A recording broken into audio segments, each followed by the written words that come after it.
সরাসরি দেখবেন প্রশ্ন উত্তর ভিত্তিক অনুষ্ঠান ইসলামী সমাধান। সৌজন্যে NCC bank, powered by NCC ইসলামী। এনসিসি ব্যাংক কার্ডে এই রমজানে শপিং, ডাইনিং ও ট্রাভেলিং এ পাচ্ছেন আকর্ষণীয় ক্যাশব্যাক এবং সেভিংস অফার। এনসিসি ব্যাংক, আপনার সাথেই সব সময়।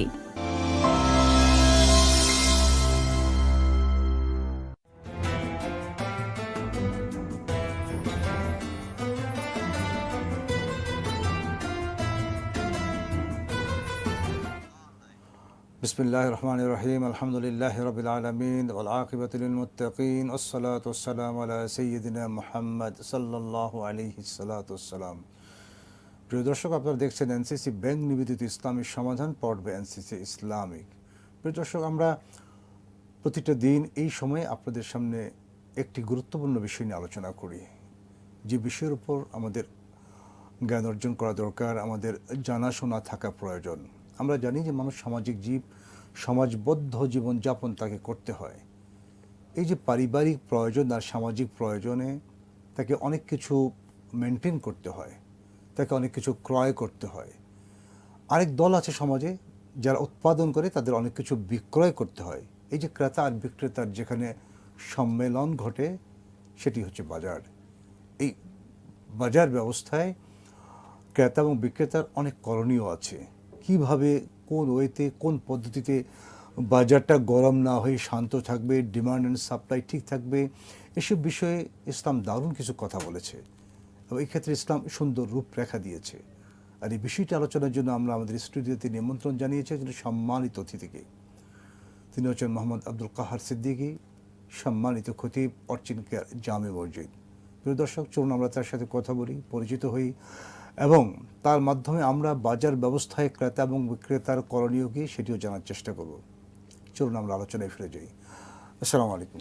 ওয়ালাইকুম আসসালাম রহমতুল্লাহি ওয়া বারাকাতুহু। কেমন আছেন? আলহামদুলিল্লাহ, আপনাকে বাসী টিভির পক্ষ থেকে আন্তরিক মোবারকবাদ।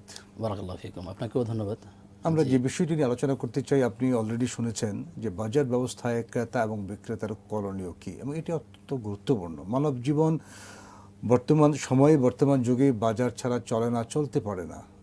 মানুষের অব্লিগেটরি বা যদি আমরা বলি নফল বা অতিরিক্ত যে কোনো বিষয় হোক না কেন, আমরা কিনতে এটা বাজারে যাই, আরেক দল আসে বাজারে বিক্রয় করতে। এই দুয়ের মাঝে ইসলাম কিভাবে ভারসাম্যপূর্ণ আচরণ করে? বিসমিল্লাহ, আলহামদুলিল্লাহ, আসসালাতু ওয়াসসালামু আলা রাসূলিল্লাহ ওয়া আলা আলিহি ওয়া আসহাবিহি আজমাইন, আম্মা বাদ। আপনার মাধ্যমে দর্শকদেরকেও ধন্যবাদ জানাচ্ছি। চমৎকার একটি বিষয়কে সামনে নিয়ে এনেছেন, যেটি সারা বছরই আমাদের এই বিষয়গুলো জানা প্রয়োজন। বিশেষ করে রমাদানে তো আরও বেশি এর দাবি রাখে, গুরুত্ব রাখে।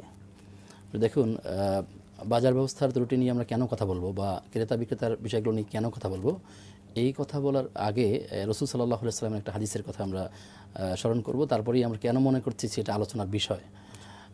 রাসূল সাল্লাল্লাহু আলাইহি ওয়াসাল্লাম বলেছেন, আহাব্বুল বিলাদি ইলাল্লাহি মাসাজিদুহা ওয়া আবগাদুল বিলাদি ইলাল্লাহি আসওয়াকুহা। নবী সাল্লাল্লাহু আলাইহি ওয়াসাল্লাম এখানে বলেছেন যে আল্লাহ তাআলার কাছে দুনিয়ার মধ্যে সবচেয়ে উত্তম জায়গা হলো মসজিদ এবং নিকৃষ্ট জায়গা হচ্ছে বাজার। এখন এই বাজার কেন নিকৃষ্ট বলা হয়েছে, উত্তমের জায়গার সাথে সাথে নিকৃষ্ট কেন বলা হলো? তার মানে হলো এই বাজার কেন্দ্রিক ধোঁকা, বাজার কেন্দ্রিক প্রতারণা, বাজার কেন্দ্রিক সুদ ব্যবস্থাপনা, অনিয়ম, ভেজাল, দুর্নীতি, এই সব বিষয়ে থাকবার কারণেই রাসূল সাল্লাল্লাহু আলাইহি ওয়াসাল্লামের কাছে, আল্লাহ তাআলার কাছে এটা ঘৃণিত কিংবা নিকৃষ্ট বলা হয়েছে। তো এই বিষয়গুলো যদি ওভারকাম করা যায় তাহলে নিঃসন্দেহে সেটি একটা উত্তম জায়গা হতে পারে। যদিও সেই মসজিদের মতো নয়, তারপরেও দুনিয়ার অন্য জায়গার চেয়ে মতোই মর্যাদা পেতে পারে। তো আমরা তো আসলে চাইলে সেই জায়গাটা ভালো করতে পারি। মানে নেতিবাচক বিষয়গুলো যদি আমার জানা থাকে, আমি যদি কোনো একটা গন্তব্য দিয়ে যাই বা কোনো একটা গন্তব্যে যাওয়ার চেষ্টা করি, যদি আমার জানা থাকে এখানে এই বিপদগুলো হবে, তখন ওটা মাথায় রেখে আগালে পরে আমি নিজেকে প্রস্তুত করতে পারবো, সহজভাবে সেখানে গন্তব্যে বুঝতে পারবো। ঠিক রাসূল সাল্লাল্লাহু আলাইহি ওয়াসাল্লাম যে সংকেতগুলো আমাকে দিয়ে দিলেন যে বাজার এই কারণে কিন্তু খারাপ, যদিও সেই বিষয়গুলো থেকে আমরা নিজেদেরকে ত্রুটিমুক্ত রাখতে পারি, তাহলে সেটাকে আরও কল্যাণ ওখান থেকে লাভ করা যায়। এই বিষয়গুলো নিঃসন্দেহে আমাদেরকে তো বাজারে যেতেই হবে, এছাড়া বিকল্প কোনো রাস্তা নেই। বাট এর মধ্যে যদি কোনো অপকারিতা থাকে সেটাও আমাদেরকে বর্জন করতে হবে। তো বাজারের বিকল্প যেহেতু নাই, অর্থাৎ বাজার আমাদেরকে কোনো না কোনোভাবে যেতেই হয়। সেটা হতে পারে সরাসরি বাজার, হতে পারে এটা অনলাইন বাজার, যে কোনো মাধ্যমেই হোক না কেন, কিন্তু এর মুখোমুখি আমাদের হতে হয় কখনো কখনো, বা আমাদের জীবনের এই চলার পথে অনেক সময় দরকার হয়ে পড়ে। সে কারণে এই বাজার ব্যবস্থাকে আল্লাহ তাআলা ক্রয় বিক্রয়কে হালাল করেছেন। কোরআনুল কারীমে যে আয়াতে কারিমা রয়েছে, আহলাল্লাহুল বাই'a ওয়া হারামা রিবা, যে আল্লাহ তাআলা বেচা কিনাকে হালাল করেছেন এবং সুদকে হারাম করেছেন। যেহেতু এটা হালাল, শুধুমাত্র এই ক্রয় বিক্রয় হালাল শুধু এখানেই শরিয়া না, এর সাথে আরও অনেকগুলো বিষয় জড়িয়ে আছে শরিয়া। শুধু কথার ক্ষেত্রে হতে পারে, পণ্যের ক্ষেত্রে হতে পারে, লেনদেনের ক্ষেত্রে হতে পারে, বাজারের কর্তৃপক্ষের দিক থেকে হতে পারে, সময়ের ব্যবস্থা দিক থেকে হতে পারে। আমরা অনেকে মনে যে একজন ব্যবসায়ী সে চিন্তা করবেন যে আমি তো উত্তম রিজিক গ্রহণ করছি, কারণ আমি তো ব্যবসা করছি। কিন্তু এই ব্যবসার মধ্যেও যে ধোঁকা আছে, এই ব্যবসার মধ্যেও যে প্রতারণা আছে, সেগুলো হয়তো আমরা অনেক সময় জানি না। ওমর ইবনে খাত্তাব রাদিয়াল্লাহু তাআলা আনহু একটি চমৎকার বক্তব্য তিনি দিয়েছেন। তিনি বলেছেন যে মানুষের এই ব্যবসায় যাওয়ার আগে তার দিন সম্পর্কে জ্ঞান প্রয়োজন, অর্থাৎ এই ব্যবসা সংক্রান্ত জ্ঞান না জেনেই তার ব্যবসায় নেমে যাচ্ছে। তিনি বলেছেন যে দিন সম্পর্কে জ্ঞান না জেনে তার ব্যবসায় যাওয়া উচিত না। অর্থাৎ ব্যবসায়ী তারা হবেন, ব্যবসায় তারাই আসবেন তার বক্তব্য অনুযায়ী যাদের দিন সম্পর্কে জ্ঞান আছে। দিন সম্পর্কে জ্ঞান যখন না থাকবে, তখন সে কোন মানুষের সাথে জুলুম করছে কিনা, প্রতারণা করছে কিনা, ধোঁকাবাজি করছে কিনা, এটা সে আসলে আইডেন্টিফাই করতে পারবে না। আমাদের সমাজের অনেক মানুষ এমন আছেন যারা নিতান্তই পড়ালেখা করেননি অথবা দিনের গণ্ডির বাইরে আছেন, কিন্তু তারা এই দিনের মৌলিক বেসিক জ্ঞান না জানবার কারণে নিজের টাকা দিয়ে ব্যবসা করছেন, শ্রম দিচ্ছেন, কিন্তু তখনও দেখা যায় এই মধ্যে এবার মিথ্যা ঢুকে গেছে, সুদ ঢুকে যাচ্ছে। আমরা যতটুকু দেখি আমাদের যে ব্যবসায়ী ভাইরা আছেন, সবার কথা বলবো না, ভালো তো অবশ্যই আছেন। আমি অনেকের সাথে আলাপ করেছি বা আপনি আলাপ করেছেন, তারা বলে এটা আমার ধর্ম, এটা আমার ব্যবসা, ব্যবসার সাথে আপনি ধর্মকে গুলিয়ে ফেলেন না। এই ধরনের চিন্তা ভাবনা তো ইসলাম অ্যালাউ করে না। জি, আপনি চমৎকার বিষয় সামনে এনেছেন। বিষয়টি হলো লোকেরা অনেক সময় মনে করেন যে ব্যবসা এক জিনিস আর আমার ধর্ম আরেক জিনিস, রাজনীতি এক জিনিস, আমার ধর্ম আরেক জিনিস। আসলে এমনটি নয়। গোটা জিন্দিগিটাই একজন মানুষ ইবাদতে পরিণত করতে পারে যদি সে সিস্টেম হইতে চলে। ওমা খলাকতুল জিন্না ওয়াল ইনসা ইল্লা লিয়াবুদুন, এখানে বলা হয়েছে যে আমি তো মানুষকে সৃষ্টি করেছি, জিনজাত সৃষ্টি করেছি আমার ইবাদত করবার জন্য। এখন যিনি এই বক্তব্য দেন অথবা স্পিচ দেন অথবা এটা চিন্তা লালন করেন যে আমার ব্যবসা একটা জিনিস আর ইসলাম আর একটা জিনিস, আবার রাজনীতি এক জিনিস আর ইসলাম আরেক জিনিস, তাহলে তার কাছে ধর্ম বলতে মনে হবে শুধু নামাজ পড়া অথবা রমাদানে রোজা রাখা অথবা পর্দা করা অথবা হজ করা বা ওমরা করা, এই যে গুটি কয়েক, এগুলো নিঃসন্দেহে দিনের ক্ষেত্রে ভালো কাজ করতেই হবে। কিন্তু তাহলে 24 ঘন্টার মধ্যে আমি কতক্ষণ আমি এই সময়ের মধ্যে এই যতগুলো ইবাদত আছে আমরা নাম বললাম গুটি কয়েক 2 ঘন্টা বা এর মধ্যে থাকি, কিন্তু এর বাকি সময়গুলো তাহলে ইবাদত কি হচ্ছে না? কোনো মানুষ চাইলে সে তার সময়টাকে ইবাদতে পরিণত করতে পারে। সেটা বাজারে যাওয়া হতে পারে, সেটা বাসায় ঘুমানো হতে পারে, কিংবা খাওয়া দাওয়া হতে পারে। সে যদি ওইভাবে চিন্তা করতো যে আমার এই ব্যবসাটার মধ্যেও কল্যাণ আছে, এটাও একটা দিন, এটার মধ্যেও দাওয়াতের একটা মিশন তৈরি হতে পারে। এই আমি যে ব্যবসাটা করছি এটার সাথে যদি আমি ধোঁকা না মিলাই, প্রতারণা না মিলাই, মিথ্যা না মিলাই, তাহলে এটা উত্তম একটা ব্যবসা হতে পারে। আমরা যে ওজনে কম দিই সেটা যদি না করি, তো এই বিষয়গুলো আসতে পারে। আপনি দেখুন যে বিষয়গুলো সামনে এনেছেন, তো এই যারা এই বিচ্ছিন্ন চিন্তাগুলো করছেন তাদের প্রতি আমাদের আহ্বান থাকবে যে আসলে আমরা এইরকম চিন্তাগুলো আর না করি, যে আসলে আল্লাহ তাআলা আমাদেরকে যত বিধান দিয়েছেন সবগুলো আমাদের কল্যাণের জন্য দিয়েছেন। সুতরাং এই দুনিয়াতে যতক্ষণ আমি থাকবো, ঘুম থেকে উঠে পুনরায় ঘুমানো পর্যন্ত, প্রাপ্তবয়স্ক হওয়ার পর থেকে মৃত্যু পর্যন্ত, প্রত্যেকটা সময় যেন আমাদের কল্যাণের প্রতি হয়, ইসলামের পথে হয়, সেজন্য আমাদেরকে চেষ্টা করতে হবে। বাজার ব্যবস্থাকে আলাদা করার কোনো সুযোগ আসলে আমাদের জীবনে নেই। জি, আপনি চমৎকার আলোচনা করেছেন। এই যে বাজার ব্যবস্থায় যারা ব্যবসায়ীগণ আছেন এবং এর মধ্যে যারা মারাত্মকভাবে অনৈতিক আমি বলবো কর্মে লিপ্ত, যেমন ধরেন এতে কোনো অ্যালকোহল মিশানো অথবা কার্বাইড মিশানো অথবা ফরমালিন মিশানো অথবা মানব স্বাস্থ্যের জন্য ক্ষতিকর, এমন অনেক কিছু কিন্তু আমাদের ব্যবসায়ী ভাইয়েরা অবলীলায় মিলিয়ে ফেলে। এবং তাদের এই যে অপকর্মের কারণে কত নর এবং নারী অসুস্থ হয়ে হসপিটালে তাদের দিনগুলো কাতরাচ্ছে। কারো ক্যান্সার হচ্ছে, কারো পেটের অবস্থা খারাপ হচ্ছে, কারো বিভিন্ন অর্গানগুলো আপনার ড্যামেজ হয়ে যাচ্ছে। এরা যদি হসপিটালে গিয়ে দেখতেন যে তাদের কৃতকর্মের দরুন বাকি মানুষেরা কী ধরনের কষ্ট করছে বা কষ্ট ভোগ করছে, এই ধরনের চিন্তাভাবনা যদি তারা করতে পারতেন, আমার মনে হয় তারা এই বাজে চিন্তাগুলো করতেন না। জি, চমৎকার বলেছেন। আসলে আপনি যে বিষয়টি ইঙ্গিত করেছেন, এই কাজগুলো যারা ব্যবসায়ী তারা অনেকে করেন অথবা তাদের মধ্যে থেকে কেউ কেউ করে থাকেন চড়া মূল্যে লাভবান হওয়ার জন্য বা বেশি দাম বিক্রি করবার জন্য, তারা একটা প্রতারণার আশ্রয়ে তারা নিয়ে থাকেন। তো রসুল সাল্লাল্লাহু আলাইহি সাল্লাম এক্ষেত্রে বলেছেন মানাগাসা ফালাইসা মিন্না, যে আবার প্রতারণা করে সে আমাদের দলভুক্ত নয়। এই প্রতারণা হতে পারে কথার মাধ্যমে, প্রতারণা হতে পারে পণ্যের মাধ্যমে। ব্যবসা, আমরা যেহেতু কথা বেচাকেনা নিয়ে কথা বলছি, একজন বিক্রেতা তিনি একটা পণ্য বিক্রি করছেন, সেখানে তিনি প্রতারণার আশ্রয় নিচ্ছেন। একটা ফল হতে পারে, একটা মাছ হতে পারে, প্রত্যেকটা জায়গায় কোনোটার মধ্যে ফরমালিন, কোনোটার মধ্যে বিষাক্ত অ্যালকোহল বা কোনো এমন কিছু দিচ্ছেন যেটি আসলে তার পণ্যটাকে গুণগত মান নষ্ট করে দিচ্ছে, কিন্তু এটাকে সৌন্দর্য ধরে রাখছে অথবা পচনশীল থেকে ধরে রাখতেছে। কিন্তু এই বিষাক্তটা খাওয়ার ফলে, গ্রহণ করবার ফলে আমরা ক্রেতা ঠিক আমরা যাচাই করতে পারছি না, আমাদের হাতে সেই ব্যবস্থাপনা নাই, আমরা নিয়ে যাচ্ছি, কিন্তু এটা আমি খাচ্ছি, আমার সন্তান খাচ্ছে, আমার পরিবার খাচ্ছে, এটার মাধ্যমে আমার জীবনটাকে হুমকির সম্মুখীন করে দিল। সেই লোকটা করছিল ব্যবসা, এই ব্যবসাটা হচ্ছে উত্তম একটা রিজিকের ব্যবস্থা ছিল, কিন্তু সেটার মধ্যে সে এমন একটা ব্যবস্থাপনা নিয়ে এসলো যার মাধ্যমে সে আমার উপরে জুলুম করলো, আমার জীবনটাকে ক্ষতিসাধন করলো, আমার অঙ্গ প্রত্যঙ্গকে বিকলাঙ্গ করে দিল। এই যে প্রতারণার দিকে আশ্রয় নিল, এটি কোনোভাবেই একজন মুমিন করতে পারে না, যার সুস্থ বিবেক আছে। শুধু মুমিনই না, কোনো একজন অমুসলিমও তো এই কাজটা করতে পারে না, কারণ অমুসলিমেও তো একজন মুসলিমদের প্রতি তার দায়িত্ব রয়েছে প্রতিবেশী হিসাবে। এগুলো তো আসলে জাতিকে ধ্বংস করে দেওয়ার নামান্তর। আজ থেকে পরবর্তী প্রজন্ম তাদের স্বাস্থ্যের অবস্থা কি হবে, তারা মেন্টালি ফিট থাকবে কিনা, শারীরিকভাবে তারা সক্ষম থাকবে কিনা, এই বিষয়গুলো কিন্তু খাদ্যের উপর নির্ভর করে।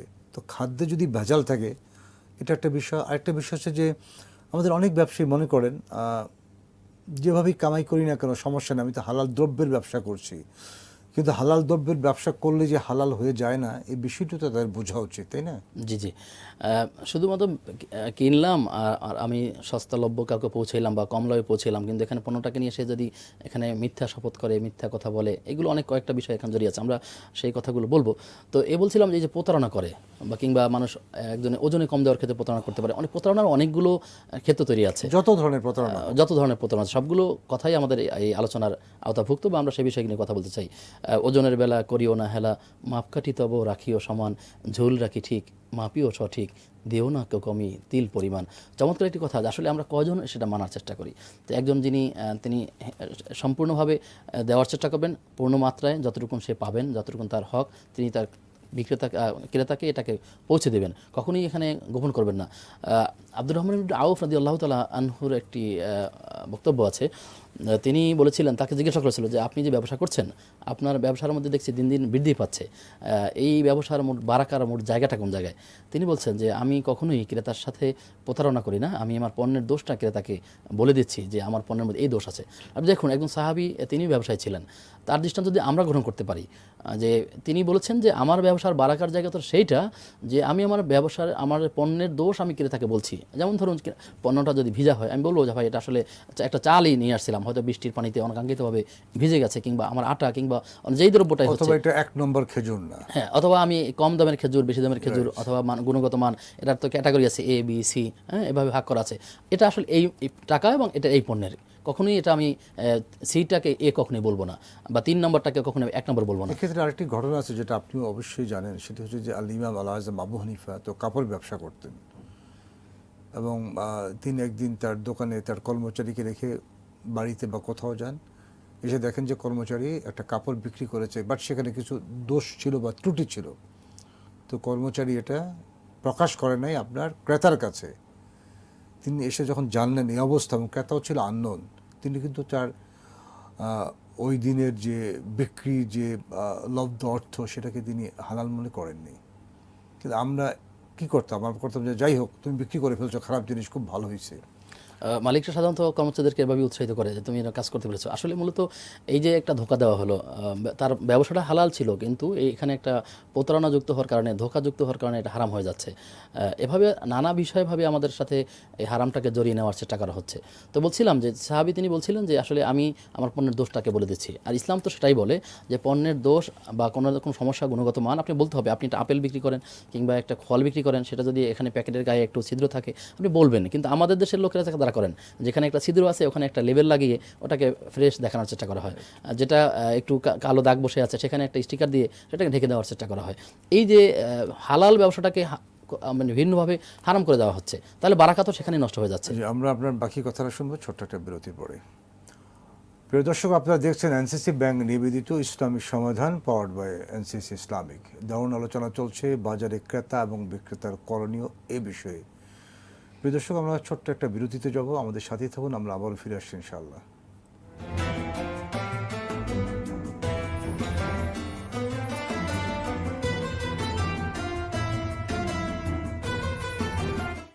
এনসিসি ব্যাংক কার্ডে এই রমজানে শপিং, ডাইনিং ও ট্রাভেলিং এ পাচ্ছেন আকর্ষণীয় ক্যাশব্যাক এবং সেভিংস অফার। এনসিসি ব্যাংক আপনার সাথেই সব সময়। শরিয়া অনুশাসন মেনে বিজ্ঞ শরিয়া বোর্ডের নির্দেশনায় ও স্বতন্ত্র ব্যবস্থাপনায় গ্রাহকদের জন্য এনসিসি ইসলামিক ব্যাংকিং এর আকর্ষণীয় সেবাসমূহ রয়েছে। আধুনিক সকল সুবিধা, তাই শরিয়া মেনে ব্যাংকিং হবে সহজে ও নিশ্চিন্তে। এনসিসি ইসলামিক ব্যাংকিং এর সাথে। এনসিসি ব্যাংক আপনার সাথেই সব সময়।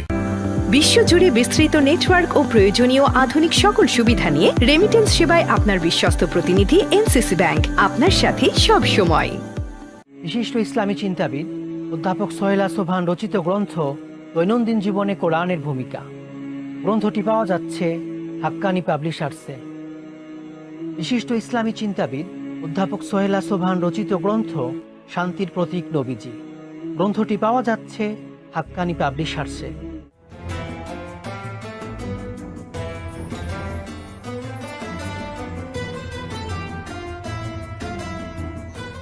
প্রিয় দর্শক, আবারও স্বাগত জানাই এনসিসি ব্যাংক নিবেদিত ইসলামের সমাধান পাওয়ার্ড বাই এনসিসি ইসলামিক অনুষ্ঠানে। প্রিয় দর্শক, দারুণ আলোচনা চলছে বাজারে ক্রেতা বিক্রেতার করণীয় কি এ বিষয়ে। ইসলাম দারুণতর সমাধান দিয়েছে, কিন্তু আমরা ইসলামী সমাধানগুলো জানি না ইসলাম কি সমাধান দিয়েছে। চলুন আমরা আমাদের বাকি আলোচনায় ফিরে যাই। যে মোহতারাম, আপনি যেমনটি বলছিলেন যে আমরা বাজার ব্যবস্থায় আমাদের যেটা করণীয় সেটা হচ্ছে আমরা কোনো ধরনের প্রতারণায় যেতে পারবো না। দ্রব্যের ত্রুটিটা আমাদেরকে পাবলিকলি অথবা আমাকে ক্রেতার কাছে বলে দিতে হবে। জি, অবশ্যই আমাদের বলতে হবে। এটাই হচ্ছে এই বলার মধ্যে দিয়ে কল্যাণ আছে এবং বলার মধ্যে দিয়ে বারাকা আছে। আপনি দেখুন, যদি শুধুমাত্র ক্রেতা বিক্রেতাই না, আমরা আপনি আমি কিংবা আমাদের যারা স্বাভাবিক বাইরে আছি, কোনো ব্যবসা করছি না, তাদের কাছেও কিন্তু কখনো কোনো জাল নোট পড়ে, একটা 2 নম্বর নোট যেটা বলি আমরা, সে সঠিক নোট নয়, যার ব্যাংক ফেক নোট, এটা ফেক নোট, এটা আসে। তখন সে মানুষ দিনদার, নামাজ পড়ে, শ্রম করে, সব কিছু করে, তখন সে চিন্তা করে যে আমার হাতে কোনো না কোনোভাবে 1000 টাকার একটা জাল নোট চলে আসলো, এটা তো আসলে আমি ক্ষতিগ্রস্ত হব। সে এটাকে কাউকে না কাউকে আবার দেওয়ার চেষ্টা করে। এই যে সে কিন্তু দিনদার, সে সব ঠিক আছে, অর্থাৎ তার ড্রেস কোডে মনে হচ্ছে সে নামাজি বা এভাবে প্র্যাকটিসিং মুসলিম এরকম মনে হচ্ছে, তারপরেও তার মধ্যে একটা প্রবণতা কাজ করে যে আমি কেন ক্ষতিগ্রস্ত হবো, আমাকে কেন, যেহেতু আমি আর আরেকজনকে দিয়ে দেবো। সে এভাবেই দেখা যাচ্ছে তার এই নোটটা হয়তো এমনভাবে একটা মান্ডেলের মধ্যে দিয়ে দিল, অন্য এক লোক ক্ষতিগ্রস্ত হলো। কিন্তু দরকার ছিল এই প্র্যাকটিসিং মুসলিম দাবি করার সাথে সাথে তার নিজের থেকে এবার চিন্তা করা যে না, আমি ক্ষতিগ্রস্ত হই, আমার কোনো দিনদার ভাইজান ক্ষতিগ্রস্ত না হয়, সেই বিষয়টি মাথায় রাখা। কিন্তু এক্ষেত্রে আমরা অনেকেই হয়তো পরীক্ষায় ফেল করে বসবো। যাই হোক, তো যে বিষয়ে বলছিলাম যে আসলে এখানে ক্রেতা এবং বিক্রেতার করণীয় দৃষ্টিকোণ থেকে আমরা 4টা ভাগে কথাগুলো ভাগ করতে পারি।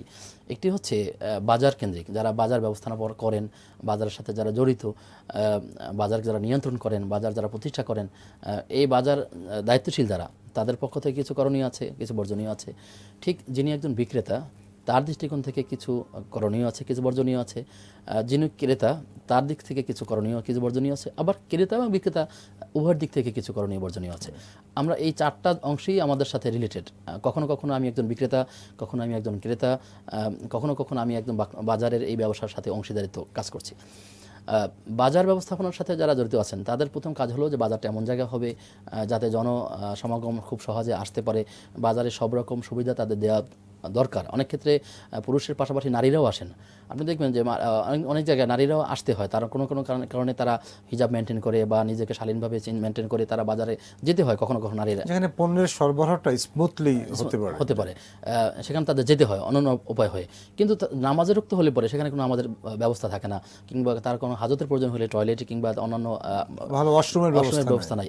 বাজার কর্তৃপক্ষের শুধুমাত্র ব্যবসায় নয়, এটাও একটা যে খেদমা, এটাও একটা যে দিন, যে আসলে দিনের অংশ, যে আমি এখানে লাভবান হব, কিন্তু আমার যারা ক্রেতা বিক্রেতা আসবে তাদেরকে আমি সেবা দেওয়ার মাধ্যমে আমি গুণগত মানের পরিবর্তন নিয়ে আসবো এবং এখানে আল্লাহ তাআলা নৈকট্য অর্জন করবো। মানে শুধু ব্যবসায়ী না, এই বাজার ডাক নেওয়া, বাজার কর্তৃপক্ষ পরিচালনা করা, এর মধ্যে দিয়েও আবার সে নিজেকে সব অর্জন করতে পারে। তাহলে সেখানে দরকার অবশ্যই পুরুষের জন্য মসজিদ করা, নারীর জন্য নামাজের জায়গাগুলো করা। এটি না করলে আমাদের নারীরা নামাজ পড়বে কোথায়, তার নামাজগুলো ফৌত হয়ে যাবে। সেই বিষয়গুলো খেয়াল রাখা উচিত। উজুর ব্যবস্থা ঠিক, সেই সাথে ওয়াশরুমের ব্যবস্থাগুলো ঠিক রাখা উচিত। এরপরে বাজার ব্যবস্থাগুলো এমন হওয়া উচিত যেখানে ক্রেতা বিক্রেতাকে কখনোই তারা হারাম পণ্যের বাজার করবে, মানে ক্রয় বিক্রয় করবেন না সেখানে। মানে বাজার প্রত্যেকের নীতিমালা এরকম হবে যে আমরা কোনো হারাম, ইসলামী শরিয়া যেগুলো অ্যালাউ করে না, যে সকল মুসলিম ভাইদের প্রতি আমাদের আহ্বান থাকবে যে যেই পণ্যগুলো ইসলাম হারাম করেছে সেটার আমরা ব্যবসা করব না, এবং এটার এক্সেস কাউকে দেবো না, না ক্রেতা না বিক্রেতা, সেটা বিষয় থাকবে এমন। এবং এখানে কোনো লুকোচুরি থাকবে না, এখানে কোনো প্রতারণা কেউ আশ্রয় নেবে না, সেটা ওখানে নিশ্চিত করতে হবে যে হ্যাঁ আমার এখানে প্রত্রায় যদি কেউ নেয়, যেখানে কেউ ধোঁকাবাজি করে বা কেউ প্রতারণা করে তাদের শাস্তির ব্যবস্থা আছে। কিংবা একটা ফোন এসেছে, ফোন রিসিভ করি। জি, জি। জি, কে বলছেন ভাই? হ্যালো, হ্যালো, কে বলছেন প্লিজ? হ্যালো, আমার মনে হয় ভাই আমাদের রিচ করতে পারেননি, আমরা আবার অপেক্ষা করছি জি। যদি উনি আমাদেরকে আবার রিচ করতে পারেন। জি, যেমনটি আপনি বলছিলেন। তো বলছিলাম যে আসলে সেই বাজার ব্যবস্থায় যেন কোনো ধরনের ধোঁকাবাজি না হয়, সেটিও তাদের পক্ষ থেকে নিশ্চিত আমাদের করার দেশে ব্যবস্থা করা। কিছু অঘোষিত বাজার গড়ে ওঠে। আপনি একটা চমৎকার প্রশ্নের উত্তর দিয়েছেন আমি মনে করি।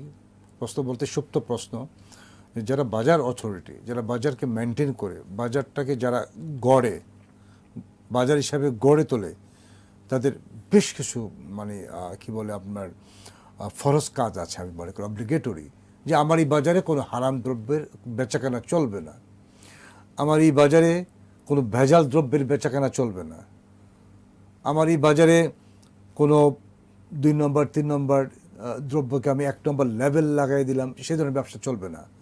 আমার এই বাজারে বাংলাদেশি পণ্য চায়নার বলে বিক্রি করা চলবে না, চায়নার পণ্য ইন্ডিয়ান পণ্য বলে বিক্রি করা চলবে না। এই ধরনের কাজগুলির মাধ্যমে যদি বাজারটা একটা বিশ্বাসযোগ্যতা পায়, তাহলে এটাই একটি ইসলামী বাজার। এটাই ইসলামী বাজার। অর্থাৎ এই কর্তৃপক্ষ সে দায়িত্ব, শুধুমাত্র মসজিদে গিয়ে সাজদা করলে যেমন সওয়াব পাওয়া যাবে এটা যেমন নিশ্চিত, বা তার এটা তার নির্ভর করে তার ইখলাসের উপরে বা তার আল্লাহ তার সম্পর্কের উপরে, তার নিয়তের উপরে। কিন্তু এই বাজার ব্যবস্থাপনার মধ্যে দিয়েও যে মানুষের কাছে তার সেবাটাকে পৌঁছে দেওয়া যায়, এখান থেকে সওয়াব অর্জন করার একটা অন্যান্য মাধ্যম যেটি অনবরতভাবে চলতে থাকবে, সেটি কিন্তু আমরা মিস করে ফেলছি শুধু না বুঝবার কারণে। এই জন্য আগে বলছিলাম যে ওমর রাদিয়াল্লাহু তাআলা বলেছেন যে আসলে এই ব্যবসায়ী যারা হবেন, ব্যবসার সাথে যারা জড়িত থাকবেন, তার অবশ্যই দিন সম্পর্কে জ্ঞান অর্জন করা খুবই জরুরি। এটা তো বলা হচ্ছে যে ব্যবসায় আপনার আমাদের যে জীবিকার বরকত তার 10 ভাগে 9 ভাগ ব্যবসায়। এবং আরেকটি হাদিসে আল্লাহ রাসূল বলছেন আত-তাজির সাদুকুল আমিন, যে এই যে যারা বিশ্বস্ত ব্যবসায়ী তাদের হাসর হবে সিদ্দিক নবী এদের সাথে। এটা তো একটা বড় ধরনের সম্মান। জি, হ্যালো, হ্যালো, আবারও প্রশ্ন আসা পাচ্ছি না, আমরা ক্লুটা পাচ্ছি না। আমরা আবার আলোচনায় ফিরে আসি। যে তো এই যে এটা ইসলামের বিষয়টা কি, আল্লাহ তাআলা বলছেন যে ফালাম, আগে জানো, আন্নাহু লা ইলাহা ইল্লাহু, আল্লাহ ছাড়া কোনো ইলাহা নেই। কোরআনে কারীমের প্রথম শব্দ ছিল ইকরা, পড়ো। আল্লাহ বললেন হাল ইয়াস্তাবিল লাযিনা ইয়ালামুন ওয়াল লাযিনা লা ইয়ালামুন, যারা জানে আর যারা জানে তারা সমান না, জানে না তারা সমান না। অন্যত্র আল্লাহ কি বলেন, ফাসআলু আহলা যিকরি ইন কুনতুম লা তা'লামুন, তোমরা না জানলে জ্ঞানীদেরকে জিজ্ঞেস করো। এগুলো কোরআনের আপনার দ্ব্যর্থহীন ঘোষণা। জি, আপনি ঠিকই বলেছেন। এই বিষয়গুলো আসলে আমাদের সামনে খুব কম আসে। আপনি দেখুন কোরআন কারীমের ৬২৩৬টি আয়াতে কারিমা আছে। তো এই ৬২৩৬ আয়াতে কারিমের মধ্যে শুধু পড়ার কথাটা আল্লাহ তাআলা আগে নিয়ে আসলেন। আমরা যেটাকে খুব গুরুত্ব দিচ্ছি সলাতের প্রতি, আমরা গুরুত্ব দিচ্ছি সাওমের প্রতি, গুরুত্ব দিচ্ছি হজের প্রতি, জাকাতের প্রতি, বা এরকম আরও অনেক মৌলিক ইবাদতের প্রতি আমরা গুরুত্ব দিচ্ছি। কিন্তু আল্লাহ তাআলা এই সওমের বিধান দেওয়ার আগে কিংবা এই সলাতের বিধান দেওয়ার আগে আমাদেরকে যারা জানতে বললেন সেটা হচ্ছে ইকরা বিসমি রাব্বিকাল লাযী খলাক। সেখানে পড়বার কথা বললেন, লিখবার কথা বললেন। তো এই যে জানার কথা আল্লাহ তাআলা বললেন, এর মানে হচ্ছে যে আসলে যেই কাজটা আমরা করব সেই বিষয়ের জ্ঞান অর্জন করা আমাদের জন্য ফরজ। এটি হচ্ছে মৌলিক বিষয়, শুধুমাত্র পড়ালেখাই না। মানে আমি যে বিদ্যায় পারদর্শী হব, আমি যেটার এক্সপার্ট হব, যে দক্ষতা বাড়াবো, সেই বিষয়ের জ্ঞান আমাদেরকে আগে অর্জন করার চেষ্টা করতে হবে। তাহলে এটি হলো যে মাথায় রাখি, তাহলে কোনো মানুষ যখন ব্যবসা করবে তখন সেই কাজগুলো করবে, যখন সে একজন শ্রমিক দেবে, কামলা দেবে, যখন সে শ্রম বিক্রি করবে, তখন সে শ্রমে যাওয়ার মালিকের হক কীভাবে আদায় করতে হয় সেই বিষয়ের জ্ঞান সে অর্জন করবে। এক্ষেত্রে আপনি চমৎকার আলোচনা করছেন। এক্ষেত্রে বাজার ব্যবস্থা আমরা যেটা দেখি আমাদের মধ্যে যে বিষয়টা কাজ করে, কেবলমাত্র মুনাফা অর্জন না, মুনাফা খড়ির বিষয়টা। হ্যাঁ, সারাক্ষণ খালি মুনাফার চিন্তা। কিন্তু বাজার ব্যবস্থার মাধ্যমে বা এই জিনিসপত্রের লেনদেন বা আদান প্রদানের মাধ্যমে যে আল্লাহর যে বান্দা মানুষ তাদের বড় ধরনের খেদমত আঞ্জাম দেওয়া যায়, প্রতিটা কাজের যে বিশাল এবং আপনার অপরিমিত যে প্রতিদান আল্লাহ তাআলা দিবেন, আমরা কিন্তু সেদিকে লক্ষ্য করি না। আমরা কি করি, সারাক্ষণ মাথায় চিন্তা এটা আসে যে কিভাবে বেশি করে মুনাফা অর্জন করা যায়, বেশি মুনাফা অর্জন করলাম, সুতরাং এবার মক্কা মদিনায় দৌড়াই, গিয়ে যদি কোনো ভুল ভ্রান্তি করে থাকি ইচ্ছাকৃত অনিচ্ছাকৃত আল্লাহর কাছে মাপ চেয়ে আসি। এই যে বান্দাদের ক্ষতি করে মক্কা মদিনায় দৌড়ানো, এটা কতটুকু ফায়দা দেয়? আপনি চমৎকার বলছেন। এর আগেও গতকালকে একটা লাইভে একটা প্রশ্ন এসেছিল এমন যে তিনি শ্রমিকদের টাকা পরিশোধ না করে তিনি ইতিকাফে চলে গেছেন বা ওমরা চলে গেছেন। এই যে দৃষ্টান্ত হয়তো বা দেখা গেছে গোটা বাংলাদেশে বা গোটা পৃথিবীতে 2-1 থাকতে পারে বা 5 জন থাকতে পারে বা অধিকাংশ লোক এমন থাকতে পারে, কিন্তু এটা একটা নেতিবাচক বিষয়। দেখা গেল যে মানুষের সাথে মানুষের লেনদেন যে হক আছে, এই হকটা পরিশোধ না করে তিনি আল্লাহর হক বা তার ব্যক্তিগত সম্পর্ক বৃদ্ধি করার জন্য আল্লাহর কাছে পড়ে আছেন। অথচ আল্লাহ তাআলা তো নিজাম দিয়েছেন, শৃঙ্খলা দিয়েছেন যে বান্দার সাথে বান্দার যে হকগুলো আছে এটি বান্দাকেই তাকে মিটিয়ে দেওয়ার চেষ্টা করতে হবে, এটা আল্লাহ তাআলা ইন্টারফেয়ার করবেন না। এটা যদি বান্দা ক্ষমা না করে আল্লাহ তাআলা ক্ষমা করবেন না, এটা আল্লাহ তাআলার কনস্টিটিউশন, এটা তার নিয়ম, এটা তার মৌলিক নীতি, রুলস, যেটা আসলে এই কাজটাই করেন। এখন যিনি হকদার তিনি তার বাসায় রান্না হচ্ছে না, তার বাসায় ঈদের বাজার হচ্ছে না, তার কেনাকাটা হচ্ছে না, অথচ আপনি বা আমি বা রাজ্যের থার্ড পার্সন একজন তিনি ওমরাহ চলে গেলেন বা ব্যবসায় চলে গেলেন অথবা অন্যত্র বিদেশে গিয়ে তিনি ঈদ উদযাপন করছেন বা সে মুসলিম দাবি করছেন, এটি তো নিতান্তই একটি ধোঁকা, এটা বড় ধরনের প্রতারণা এবং ওই মানুষের সাথে জুলুম করা হচ্ছে, তিনি হককে নষ্ট করছেন। কোনোভাবেই আসলে এগুলো কাম্য নয়। আল্লাহ তাআলার সাথে যদি কেউ নামাজ না পড়ে হয়তো আল্লাহ তাআলা কান্নাকাটি করলে গুনাহ মাফ হবেন, আল্লাহ তাআলা সেই ওয়াদাও করেছেন, তওবা করলে ফিরে আসতে বলছেন। কিন্তু মানুষ যে তার হক আদায় না করে সে তো কান্না, তার চোখের জল তো আল্লাহর কাছে নাকের আশায় আগেই তার দোয়া কবুল হয়ে যাবে। তাহলে আমাদের এই বিষয়গুলো সিরিয়াস হওয়া উচিত। মানুষের সাথে মানুষের লেনদেনের ক্ষেত্রে খুবই সতর্ক থাকা উচিত। আপনি দেখুন কেনই বা তাদের কষ্ট দিব, নামাজ এটা বাসায় পড়া যেত, কিন্তু রাসূল সাল্লাল্লাহু আলাইহি ওয়াসাল্লাম বারবার নির্দেশ করেছেন, আল্লাহ তাআলা বারবারই কোরআন কারীমে নির্দেশ করেন যে নামাজ পড়তে হবে, যারা নামাজ পড়ে তাদের সাথে মসজিদে গিয়ে জামাতের সাথে, যাতে করে অপর ভাইয়ের সাথে তার সম্পর্ক ডেভেলপ হয়, হৃদ্যতা বেড়ে হয়। ঈদের দিনে যে মসজিদে গিয়ে নামাজ পড়বে সেখানে বলা হয়েছে এক পথে যাওয়া আর এক পথে আসা। এর মানেটা কি? এর মানে হলো সে যখন যাবে একদিক দিয়ে গেলে তার এক ধরনের ভাইয়ের সাথে তার দেখা হবে, অপর দিক দিয়ে ফিরলে আবার অপর ভাইয়ের সাথে দেখা হবে। এই যে সম্পর্ক বৃদ্ধি করা, মানুষের সাথে একটা সহমর্মিতা, ভ্রাতৃত্ববোধ, এটা জাগ্রত হবে। কিন্তু এটাকে আমরা ভুলে গিয়ে শুধুমাত্র পড়ে থাকলে তো দিন হবে না। বলছিলাম যে বাজার ব্যবস্থার মধ্যে দিয়েও শুধুমাত্র ক্রেতা বিক্রেতা না, মুনাফা তো সবাই করবে, মুনাফা করতে নিষেধ নাই, চড়া মূল্যে যেন না হয়। এই লাভের মধ্য দিয়েও মানুষের দিনের খেদমত করার সুযোগ আছে, সেটা কেন আমরা হাতছাড়া করব? তো এবং এই যে মূল্য নির্ধারণ করে দেওয়াটা, এটা আল্লাহ রাসূল করে দিয়ে যাননি, এবং মূল্য নির্ধারণের বিষয়টা কেবলমাত্র আল্লাহর হাতেই ন্যস্ত বা আল্লাহ নিজের কাছে রেখেছেন। আল্লাহ রাসূল বলছেন আমি মূল্য নির্ধারণ করি কেউ নই। তাহলে মূল্য নির্ধারণটা কীভাবে হবে? মানুষ ডিমান্ড অ্যান্ড সাপ্লাইয়ের ভিত্তিতে কোনো ধরনের ছল চাতুরি করা ছাড়া, কোনো ধরনের শহরের উপকণ্ঠে পণ্য আটকে দেওয়া ছাড়া, কোনো ধরনের মজুতদারি করা ছাড়া মানুষ বাজারের উপর ছেড়ে দেবে, বাজারটাই মূল্য নির্ধারণ করবে। কিন্তু আমরা বাজার ব্যবস্থা কি দেখতে পাচ্ছি? সেখানে বেশ গরু এগুলো বিক্রি আগে হবে, তারপর নতুন গরু ঢুকবে, অথবা হোর্ডিং করো, মজুতদারি করো, দাম যাতে না কমে। এই যে বিষয়গুলো না, এটা কারা করে? আমরা মুসলমানরা। তো এই ধরনের মুসলমানরা কিভাবে জান্নাত প্রত্যাশা করতে পারে? এটা আমার প্রশ্ন। জি, বাজার ওঠানামা করা, যোগান চাহিদা এর উপর ভিত্তি করে অবশ্যই। এরপরেও বিষয়গুলো আছে যে একজন যিনি পণ্যটা উৎপাদন করলেন, একজন কৃষক, তার থেকে নিয়ে একজন ভোক্তা যিনি এটা গ্রহণ করবেন, তার মাঝখানে প্রায় 4 থেকে 6টি ধাপ রয়েছে যে এই পণ্যগুলো ধাপে ধাপে চলে আসছে। আপনি ধরুন যে একটা বেগুনের বর্তমান সময়ে যে একটা খাদ্য বা সবজি, সে মাঠ পর্যায়ে যদি সে তার 10 টাকা কেজি হয়, এটি একজন কৃষক তিনি তার স্থানীয় বাজার নিয়ে গেলেন, সেখানে এক ধরনের পাইকার থাকে, তারা কিনে নিলেন, এখানে আবার তিনি একটা দাম বাড়িয়ে ফেললেন। যিনি একজন পাইকার তিনি তার এজেন্টের কাছে নিয়ে বিক্রি করলেন উপজেলা পরপারে কিংবা জেলা পরপারে, জেলা পরপার থেকে আবার ওখান থেকে নিয়ে বিভাগীয় শহরে কিংবা রাজধানীতে পৌঁছালেন, এখানে আরেকটা হাতের বদল হলো। বদল হওয়ার পর সেখান থেকে মানে শহরের কেন্দ্রিক যে সকল দোকানদার আছে তারা সেখান থেকে পণ্য কিনে আনো আড়ত থেকে, এরপর একদম ভোক্তার কাছে চলে গেল। তো এই যে মাঝখানে 4 থেকে 6টি ধাপ পার হলো। প্রত্যেকে যদি 10 টাকা করে বৃদ্ধি করে বা 5 টাকা করে বৃদ্ধি করে, তাহলে 10 টাকার পণ্যের জায়গায় সেই পণ্যটা অনায়াসে 50 থেকে 60 টাকা হয়ে যাচ্ছে। আমাদের সব জায়গাগুলো এভাবেই চলছে আসলে। তাও এটা আমরা ধরে নিতে পারি যে ঠিক থাকতে পারে এভাবে যে মাঝখানে যে বাকি 4-5 জন বা 4-5টা হাত তারা জেনুইনলি শ্রম দিচ্ছে এবং তারা ব্যবসা করছে।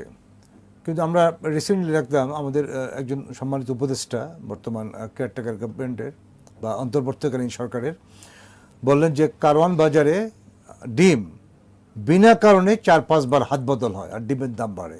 এটাকে সরিয়ে কিভাবে আপনি দেখেন? দেখুন যে আন্তর্জাতিক বাজারে একটা পণ্যের দাম হয়তো বৃদ্ধি করা হবে 1 মাস পরে বা 15 দিন পরে, এটা ক্রাইসিস তৈরি হবে আরও পরে, এটা সংবাদটা জানার পরেই কারণ বাজার বেড়ে হু হু করে বেড়ে যাচ্ছে, অথচ তার কেনা কিন্তু তো অনেক আগে, তার সাথে এই পণ্যের বাড়ানোর কোনো সুযোগ নেই। কিন্তু আমাদের সমাজে মানুষেরা ইসলাম চর্চা করলেও দিনের যে স্পিডটা সেটা আসলে বুঝতে পারতেছে এবং না। এই যে ক্রয় বিক্রয়ে আমরা একটা জিনিস দেখি, সেটা হচ্ছে একটা সিন্ডিকেট গড়ে তোলা, এই সিন্ডিকেট তো ভাঙা শুধু জনগণকে কষ্ট দেওয়ার জন্য, আর কষ্ট কিছু দেওয়ার না। জন্য। হ্যাঁ, এটা ব্যবসায়িক কোনো উদ্দেশ্য থাকতেও পারে, কিন্তু মৌলিক উদ্দেশ্য হচ্ছে জনগণকে কষ্ট দেবো আর যত পারি আমি লাভ বেশি করবো। অনেকগুলো বিষয় আছে যে সকল পণ্য আমার কাছে বিক্রি করতে হবে এবং আমি যে দামে বিক্রি করবো এই দামই আমার থেকে নেওয়ার চেষ্টা করতে হবে, ভালো মন্দ সব মিলিয়ে আমি মানে ভালো মন্দকে মিক্সার করা, এটাও তো একটা গুণা। কিন্তু এই বাজারগুলো সেটাই চলছে, ভালোর সাথে পণ্যের ভালোটার সাথে খারাপটাকে মিলিয়ে দিয়ে দুইটার অবস্থায় ভালো করে ফেলা। এবং এই ধরনের অবৈধ সিন্ডিকেটের অনুমোদন তো ইসলাম দেয়ই না, বরং আমি মনে করি যে আমাদের যারা রাষ্ট্রযন্ত্রে যারা দায়িত্বশীল আছেন তাদের উচিত এগুলো কঠোরভাবে প্রতিহত করা। অবশ্যই, কারণ বাজারের 10টা লোকরে শাস্তি দেওয়া অনেক ভালো, কারণ এই 10টা লোকের শাস্তি দিয়ে যদি বাজারটা ঠিক করা যায় তাহলে 10 লক্ষ লোক শান্তিতে বসবাস করতে পারবে। আমরা দেখেছি সম্প্রতিকালে যে একজন ছিনতাই করলে তাকে যেভাবে হেনস্থার শিকার হচ্ছে, তাদের যেভাবে পাবলিকলি শাস্তি দেওয়ার ব্যবস্থা হচ্ছে, ঠিক যদি আসলে সরকারের পক্ষ থেকে এরকম যারা অসাধু ব্যবসায়ী, যারা মানুষকে কষ্ট দিচ্ছে, বিশেষ রমজানে তো পণ্যের দাম কমে যাওয়ার কথা, গোটা বিশ্বে দিকে আমরা তাকালে কি দেখি, সেখানে মুসলিমদের প্রতি কিভাবে পণ্য কম দামে দেওয়া যায় সেই চেষ্টাই করছেন। ডিসকাউন্ট দেওয়া হয় বেশি। বাংলাদেশেও অনেক হোটেলও দেখা যাচ্ছে রমাদানের কারণে এই জিনিসটা ছাড়, এটা কেউ কেউ করেছেন, তা নিঃসন্দেহে তারা প্রশংসা দাবিদার যে আল্লাহ তাআলা তাদের বারাকা দান করুন, যে তারা রমাদানকে সম্মান করে, এই কোরআনের নাজিলের মাস সম্মান করে তারা পণ্যকে কম দামে দিচ্ছেন, কেউ কেউ ফ্রি দেওয়ার চেষ্টা করছেন, ভোররাতে খাবার হোটেল ফ্রি করে দিয়েছেন, ইফতার বিতরণ করছেন, আল্লাহ তাআলা তাদেরকে বারাকা দান করুন। কিন্তু আমাদের সমাজের অনেক মানুষের যারা ব্যবসায়ী ধনাঢ্য আছে তাদের উচিত রমাদানের পণ্যগুলো কম দামে কিভাবে মানুষের কাছে লাভ করবেন, তবে সেটাও একটা মার্জিন প্রাইস থাকবে যে এটার মধ্যে কিভাবে আমি মানুষকে হেল্প করতে পারি সেই চিন্তা আমাদের করা উচিত। কিন্তু আমাদের লোকেরা সেটা ভুলে যাচ্ছে, এটাও যে একটা দিন, এটা জায়গাটা সে ভুলে গেছে। আপনাকে ধন্যবাদ চমৎকার আলোচনা করার জন্য। বারাকাল্লাহু ফিকুম। আপনাকে আপনার মাধ্যমে দর্শকদেরকে যে কথাগুলো বলার চেষ্টা করেছি আমরা যেন পালন করতে পারলাম, আমাদের সে তৌফিক দান করুন। আমিন। আমিন। প্রিয় দর্শক, আমরা চমৎকার আলোচনা শুনছিলাম সম্মানিত শায়েখের কাছ থেকে বাজার ব্যবস্থায় ক্রেতা এবং বিক্রেতার করণীয়। বাজার ব্যবস্থায় ভারসাম্য থাকা উচিত ক্রেতার দিক থেকে এবং বিক্রেতার দিক থেকে। ক্রেতাকেও পরিশুদ্ধ হতে হবে, বিক্রেতাও পরিশুদ্ধ হতে হবে। সর্বোপরি যারা বাজার ব্যবস্থাকে কন্ট্রোল করেন তাদেরকে অবশ্যই তাদের দায়িত্বের পরিধি, তাদের দায়িত্বের সীমা রাখা, কতটুকু দায়িত্ব নিয়ে তাদেরকে চলতে হবে, কতটুকু দায়িত্ব তাদের উপর অর্পণ করা হয়েছে, বিষয়গুলো মাথায় রেখে কাজ করতে হবে। নতুবা যারা আমরা সমাজের নেতা, সমাজের দায়িত্বশীল, কিয়ামতের দিন তাদেরকে ভয়াবহভাবে, আমি আবারও বলি, অত্যন্ত কঠিনভাবে জবাবদিহিতার সম্মুখীন হতে হবে। এবং এই জবাবদিহিতার পর্যায়কে এড়িয়ে যাওয়া ছাড়া কারো কোনো বিকল্প রাস্তা নেই যে আমি এড়িয়ে যাব। এই এড়িয়ে যাওয়ার জন্য কোনো বিকল্প রাস্তা নেই, এটাকে অবশ্যই তাকে ফেস করতে হবে এবং আল্লাহ তাআলার দরবারে সন্তোষজনক জবাব দিই, তারপরে আমরা অথবা ছাড়া অন্য জায়গায় বা অন্য লক্ষ্যে আমরা পাড়ি জমাতে পারবো কিয়ামতের দিন। ধাপে ধাপে যে স্তরগুলো পার হতে হয়। প্রিয় দর্শক, এত লাভ, এত প্রফিট, এত টাকা, এত বাড়ি, এত গাড়ি, কি হবে এটা দিয়ে? আমার একার চলার জন্যে, আমার ফ্যামিলির চলার জন্য আর কত দরকার? আমরা তো আল্লাহ তাআলার সেই বাণীকে অবশ্যই সত্যায়িত করে চলেছি বারে বারে। যেমনটি আল্লাহ তাআলা বললেন, আলহাকুমুত তাকাসুরু হাত্তা যুরতুমুল মাকাবির। আমরা যে পর্যন্ত না মাটির সাথে মিশে যাই তার আগ পর্যন্ত আমাদের লোভকে আমরা এটাকে ধরে রাখতে পারছি না, লোভকে আমরা সংবরণ করতে পারছি না। কেন? এই কেনর জবাব খুঁজতে হবে আমাদের মধ্যে, কেনর জবাব খুঁজতে হবে নিজেদের মধ্যে, একে অন্যের মধ্যে। এবং এই ক্ষেত্রে আবার সেই তাকওয়া, আমরা যদি তাকওয়াময় জীবনযাপন করতে চাই, আমরা যদি তাকওয়াকে ধারণ করতে চাই, আমরা যদি তাকওয়াকে অবলম্বন করতে চাই আমাদের সামগ্রিক জীবনে, এর চাইতে সুন্দরতম রাস্তা আর নেই। প্রিয় দর্শক, আজ এ পর্যন্তই। আপনারা দেখছিলেন এনসিসি ব্যাংক নিবেদিত ইসলামী সমাধান, পাওয়ার্ড বাই এনসিসি ইসলামিক। আবার আপনাদের সাথে দেখা হবে। আল্লাহ হাফেজ। আসসালামু আলাইকুম রহমতুল্লাহি ওয়া বারাকাতুহু।